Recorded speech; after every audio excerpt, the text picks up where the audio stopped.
Ready? Good evening. At this time, I'd like to call to order the regular meeting of the Board of Education for the Lincoln Way High School District 210 for December 15th, 2022. Please rise for the pledge if you're able.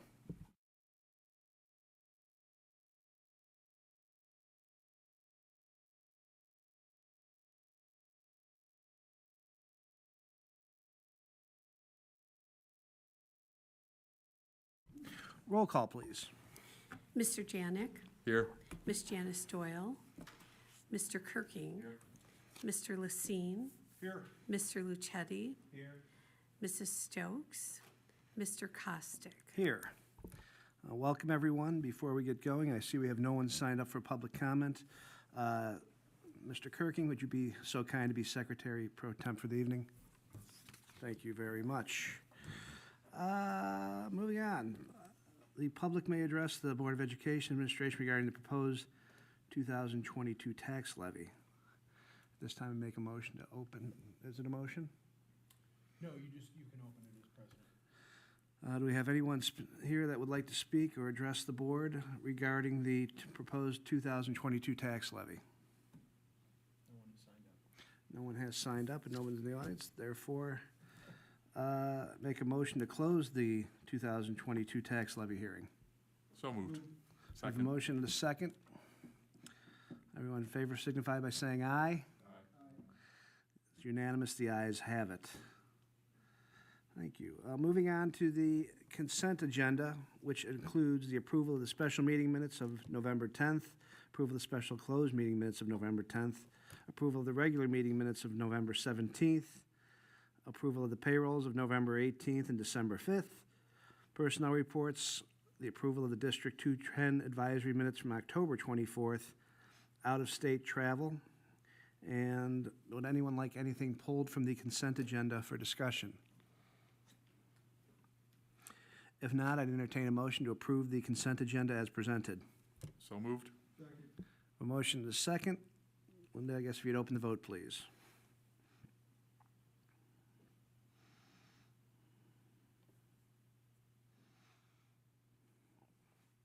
The vote is open.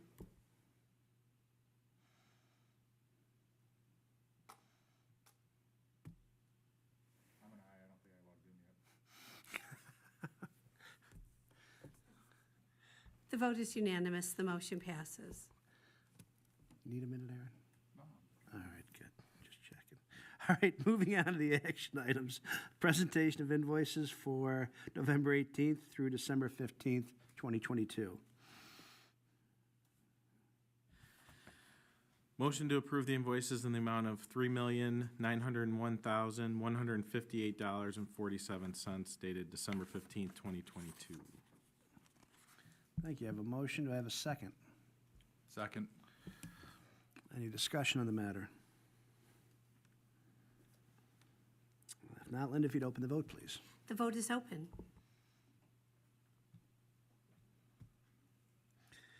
Thank you. Treasurer's report for November 2022. Did the motion pass?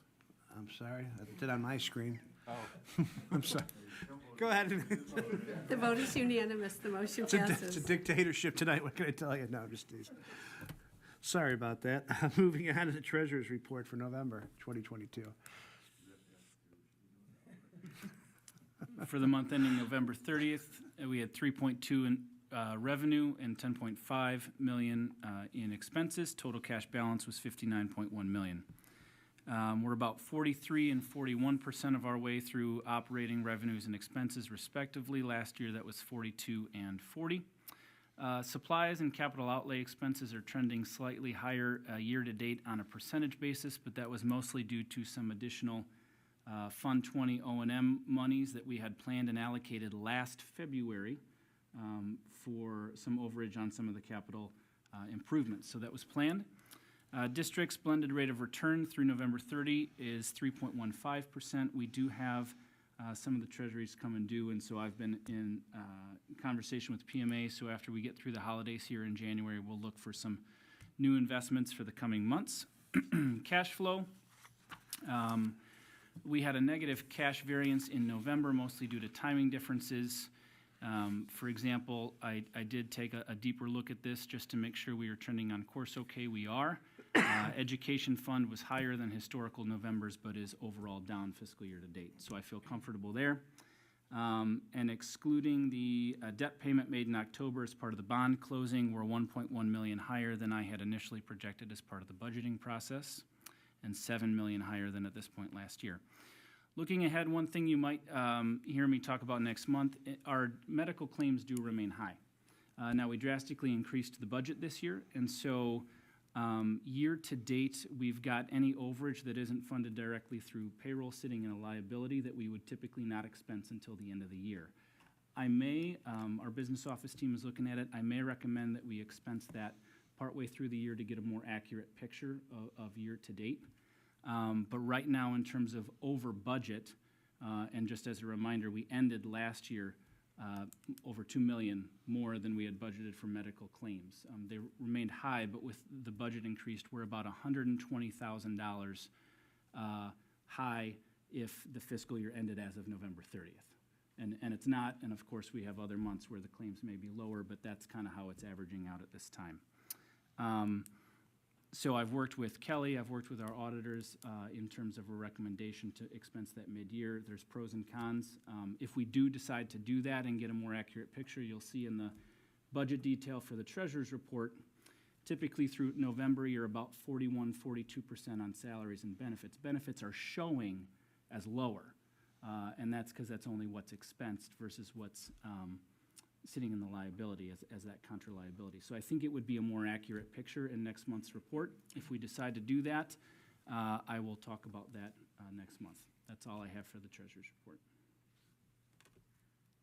What's driving the medical claims again? Is it just a lot of small ones or a couple big high ones? More claims overall, yes.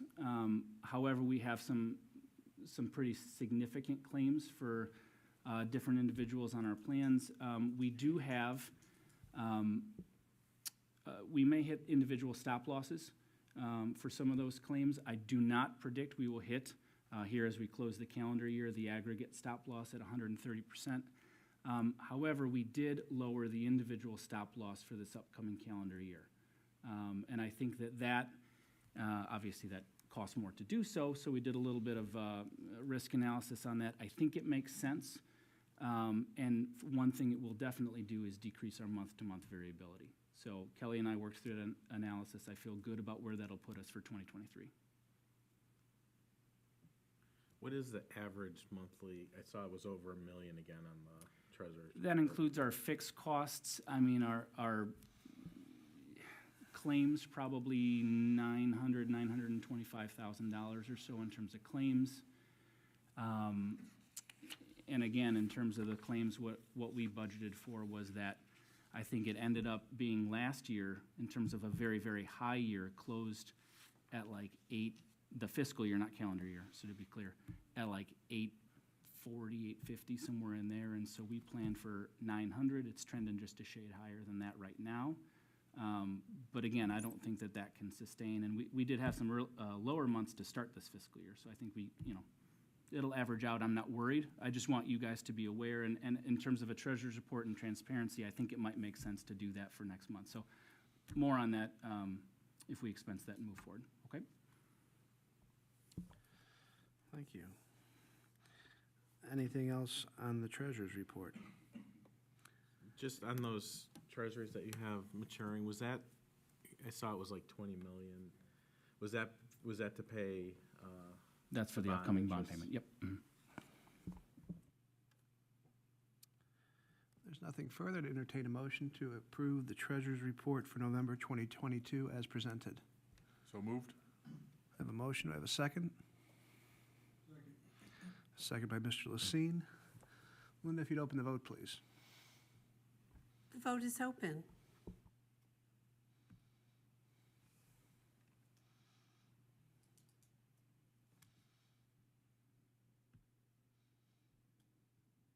The vote is unanimous. The motion passes. Thank you. Moving on to student activities report for November of 2022. The student activities report is included in your backup materials. The activity fund balance is $2,243,000. $375 with revenues of $206,891 and expenditures of $257,491. We did have two accounts in the negative: District Performing Band at $2,300, and then Boys Bowling Central, $95. The $2,300 has already been brought up to the positive, and bowling will be by the end of December once they collect money for their bowling shirts that the students do buy and keep. Any questions on the student activities report? If not, I entertain a motion to approve the student activities report for November 2022 as presented. I have a motion and a second. Linda, if you would open the vote, please. The vote is open.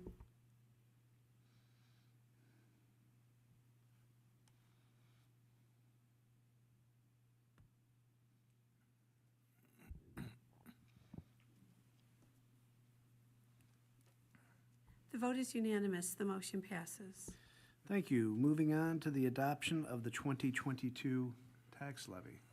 For the 2022 tax levy, the recommended action is that it be resolved that the Board of Education of Lincoln Way Community High School District 210, Will and Cook Counties, Illinois, has ascertained and determined, and does hereby ascertain and determine, that the following special taxes be levied on the taxable property located in Lincoln Way Community High School District 210, Will and Cook Counties for the levy year 2022.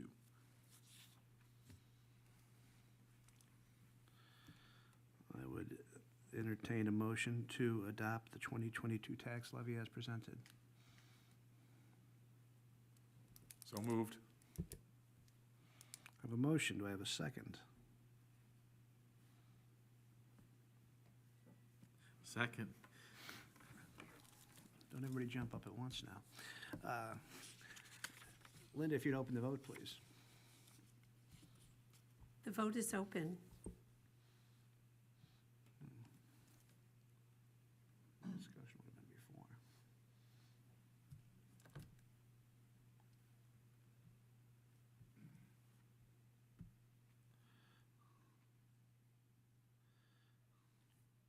The vote is unanimous. The motion passes. Thank you. Moving on to the intergovernmental agreement between the Three Rivers Education for Employment System and Lincoln Way Community High School District 210. Once again, included in your backup material is the intergovernmental agreement for trees.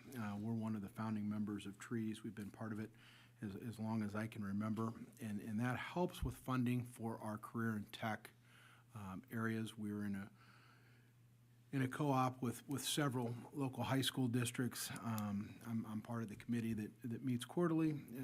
This helps with gaining government funds. Some of the renovations we've done from year to year in our tech labs and our foods lab have come through trees funding. Included is the updated resolution for 2022, and I would ask for a recommendation to approve the intergovernmental agreement with trees as presented.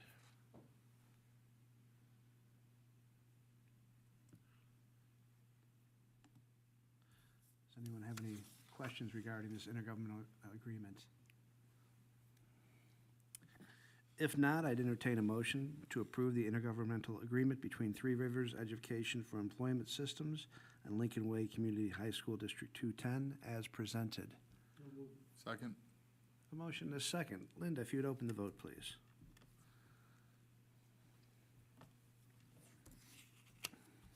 The vote is open.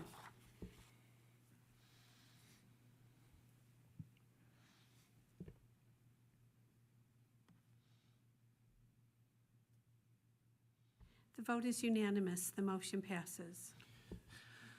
Thank you. And our last action item of the evening is the second reading for policies. Included in your backup material is policies that were presented last month. Myself or administration would be happy to answer any questions you may have, but we would recommend to approve the updated policies from press as presented.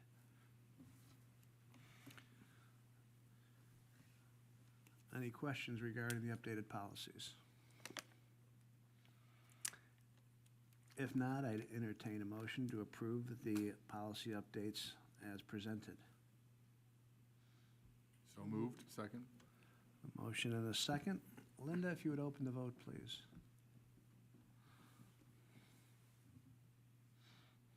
The vote is open.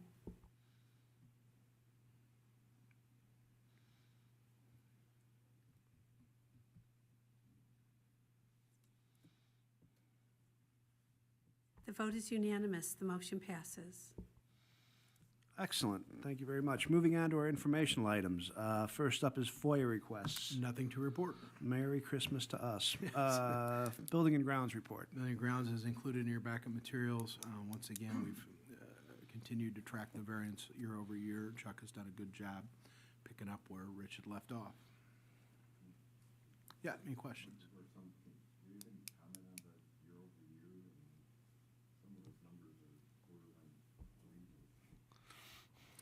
Yes, I can speak a little bit to it, and Chuck and I talked about this. Some of this has to do with, yes, obviously cost of things are high. Natural gas is egregious. Electricity is down. The cleaning, for example, at the top of the second page, that looks like it's year over year, a pretty significant increase, but we're in a multi-year contract.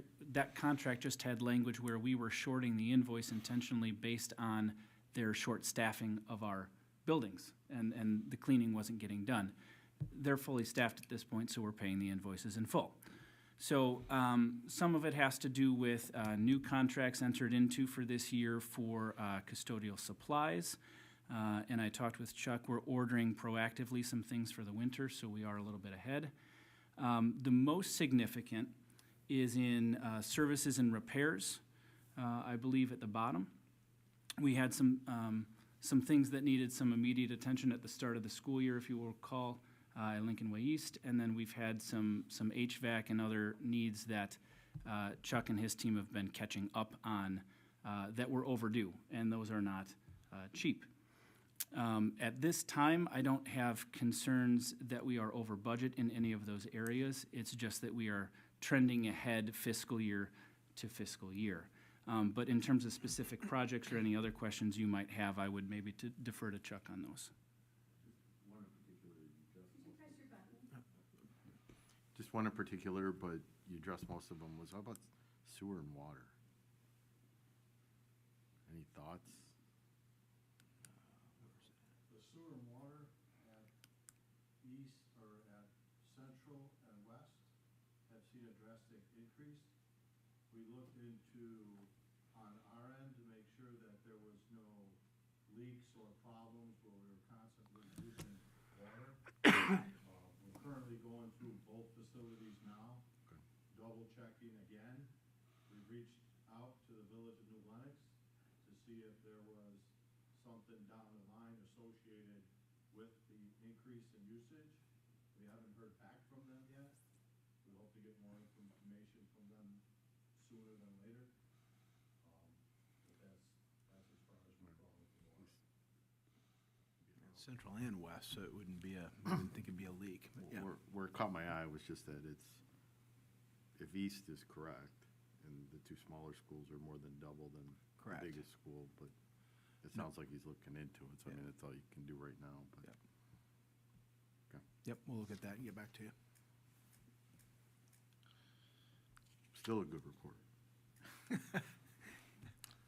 Thank you. Nothing else? Moving on to community relations. Community Relations Report is back and in your backup materials. We welcome Jen back here over the last month.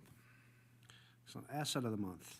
Asset of the month for the month of January is constructive use of time. Kids spend 3 or more hours each week in a sports club or organization. At home, talk to your children about their interest. Help them find teams, clubs, or organizations that match or complement their interest. School encourage students to participate in extracurricular activities and in the community, make programs accessible, and I think this is one of the areas of strength in the Lincoln Way community. Thank you. And Beth didn't send me anything on 210 advisory, I Nope, assume? we're No? okay. Okay. Legislative report. Nothing to report. Superintendent's district report. Yes, just a couple things briefly. We are continuing to gather our bids for upcoming summer projects. Some bids, as we anticipated, have come in a little bit high. We're going to collect more bids here over the next 6 weeks, and then we'll be bring that puzzle together, bring it back to the board in February for discussion and approval. So Chuck Mike and myself met today to once again look at all those projects, prioritize as we continue to move forward. So that's something that we're staying on top of. Earlier this week, Dr. Goldie, Dr. Murphy, and myself met with the new president and dean at Joliet Junior College. It's a meeting that we initiated. We wanted to discuss both dual credit and dual enrollment options at JJC for our students moving forward. I thought it was a very, very positive meeting.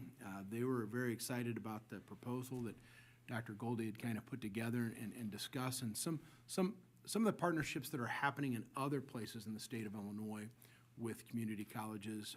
We just wanted to share some of the research that Renee had done, and very positive meeting, positive feedback. The new president has an initiative, 12 by 12 by 12, which would be every student, by the time they finish 12th grade, would have an opportunity to get 12 hours of dual credit at $12 an hour. That's obviously something we would support. Our students do have opportunities to receive that dual credit. Of course, $12 an hour is quite a cost. There are some hurdles that we're going to have to work through to do that, but the other component that we hadn't discussed yet was the dual enrollment. And that's something that I think will warrant further discussion, as our students that are taking AP courses could then receive credit at junior college for those courses, take some courses through JJC, and have the opportunity to have that associate's degree either by the time they finish Lincoln Way or shortly thereafter, significantly reducing the cost of college. So that's something we'll continue to work through, but we did have a very positive meeting with the new president and dean this week. So I thank Renee for putting that together. That concludes my report. Well, Oh, go ahead. Just one second, you brought up the topic. Yeah. Since I'm involved over there as well. There were some questions about teachers having the appropriate accreditation to be able to offer dual. Did that come up at all? Yeah, so one of the hurdles is the credentialing process. Credentialing, thank you. And that is something that we've battled for years. We've been fortunate that we have enough English teachers to fulfill the need for our college writing, which is our most popular dual credit. We have been able to get our welding instructor certified, but for it to grow even further, that's going to be the hurdle, Joe, is how do we get that accreditation? I know that's something that Amy has worked on for years, something Renee is working on now as well, but that will be the hurdle as we move towards this 12 and 12 and 12, is what they will allow and what they will not. For instance, all of our freshman students that are taking the World Geography AP course, that would be your first easy three credit hours right there. But they would have to grant accreditation for our teachers, and that's something that we're working through now. It's a good question.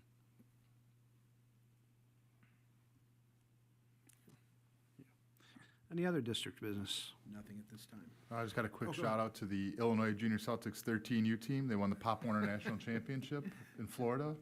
And a lot of the kids are going to be playing at West and Central. I think a couple kids at East next year, so kudos to them. Congratulations. Excellent. Anything with the COVID mitigation plan? Nothing at this time. Any correspondence? I did receive a letter from the U.S. Department of Transportation. I wanted to include it. We did offer a letter in support to Will County for an overpass on Gauger Road next to Lincoln Way West. It does appear that project will be moving forward. Now, at what speed, we don't quite know. But there has been discussion of that overpass for quite some time. There's now also discussion of a possible access road then between the overpass and where Lincoln Way West parking lot is. But more to come as they finalize those plans and set the construction dates. But I do anticipate that happening at some point in the future. Excellent. All right, if there's nothing else, I would entertain a motion to adjourn to closed session to discuss student-related matters, litigation, and to establish the sale or lease price of real estate. I have a Second. motion. Second? I have a motion to second. Everyone signify by saying aye. Who's in favor? Anyone opposed? The ayes have it. Any action after? No. No, there'll be no action after closed session this evening.